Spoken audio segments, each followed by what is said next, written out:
So Happy Floors is a commercial janitorial company and floor finishing. So we clean office spaces, and we also do floor finishing, not hardwood. That's always the first question. Someone says, do you do hardwood? No, but I know a great guy that does. So if you're interested, I can let you know.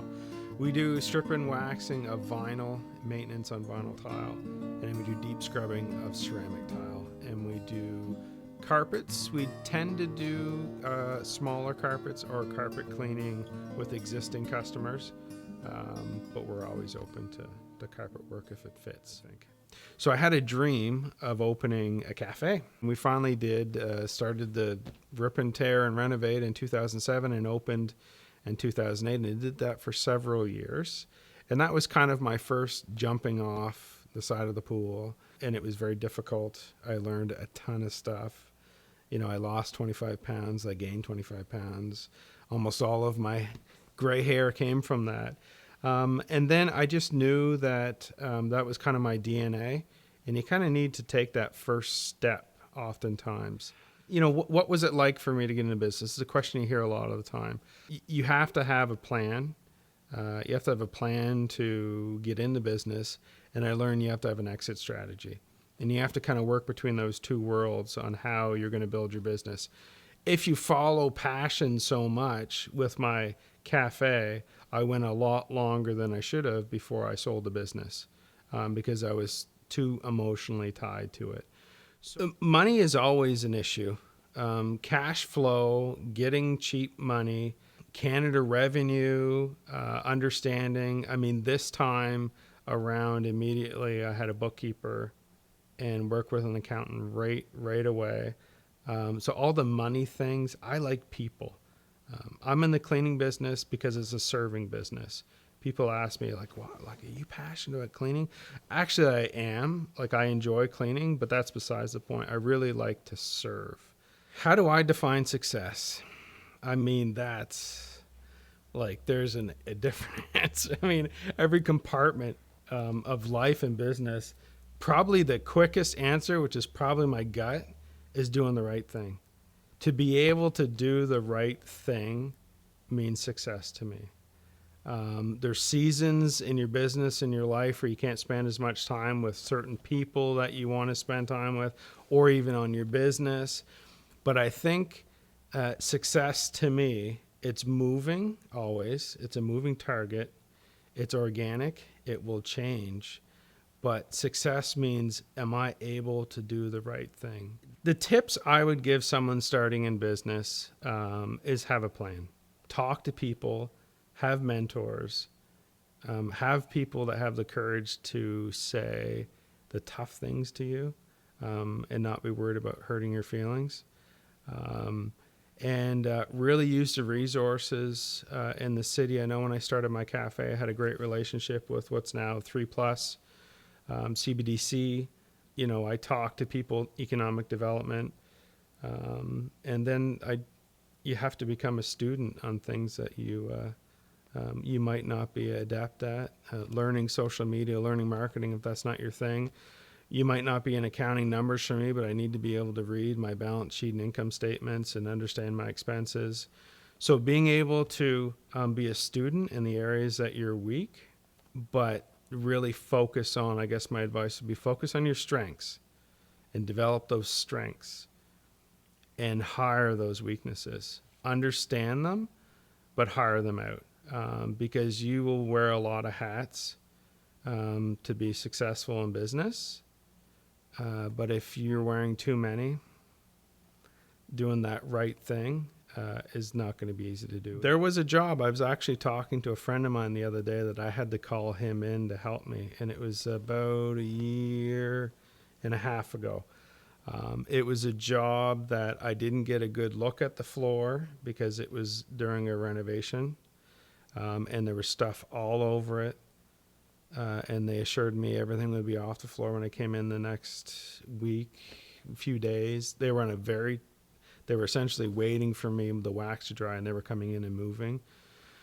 Tight timeline. When I came in, everything was off the floor, boxes, everything they said there was, all of that. But the floor showed tons of drywall mud, tons of paint, just all over the floor. And it was a job that was budgeted 6 hours, and I spent 22 hours on it. And I learned they were super people. They were very understanding, worked together to fix it. But I will never forget. I mean, when you go 8 hours during labor without doing anything, taking a sip of water every once in a while, and just trying to do the right thing because you want to do that right thing. But I learned so much from that job on how to price. Specifically, you got to have an eye of what you're looking at working at before you can give a price. And like I said the other day, I was talking to a friend of mine who had to call in to help me. And I said, I'm happy I did that job. I lost my shirt on it, but I learned so much from that job.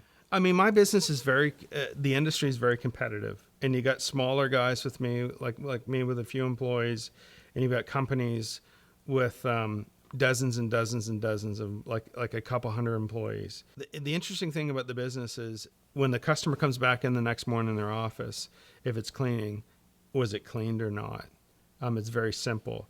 A floor, if you refinished a floor, does it look the way you promised it, or it doesn't? The unique point of difference that I'm always looking for, we have the same type of projects that we're going to do, every competitor. I just try and have a good relationship with my customers.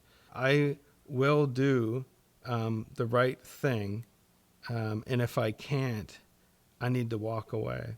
And I can think of one example that I couldn't deliver what I had hoped to deliver, and the customer wasn't happy. And I thought, I just broke my back here for 4 hours trying to do this. And I had to say, I'm sorry. I can't meet your expectations. I'm not going to charge you for the job. And I packed up my stuff and I apologized and I left. And I'd like to think that throughout my career in this business, I'm going to be able to continue to do that. Like our engagement in the community is pretty deep. I'm a long-time football coach with MFA for the last 15 years. Coach soccer. My girls are in soccer. Very active in my church community. And in Riverview, we've really taken affinity to the Boys and Girls Club the last year and a half. If you're blessed, you need to bless other people. And we find we do events and we try our very best to go under the wire and not necessarily have our logo and that type of thing. I just think it's very important to be connected to the community because the people that you do work for, you serve with on the soccer pitch or the football field, or your kids are at the Boys and Girls Club, those types of things, active in the community and the church community with the things that we do in the city. We partner with other community agencies in the city, and we want to stay quiet because it's just doing the right thing, and we have the ability to help. We better. We better help.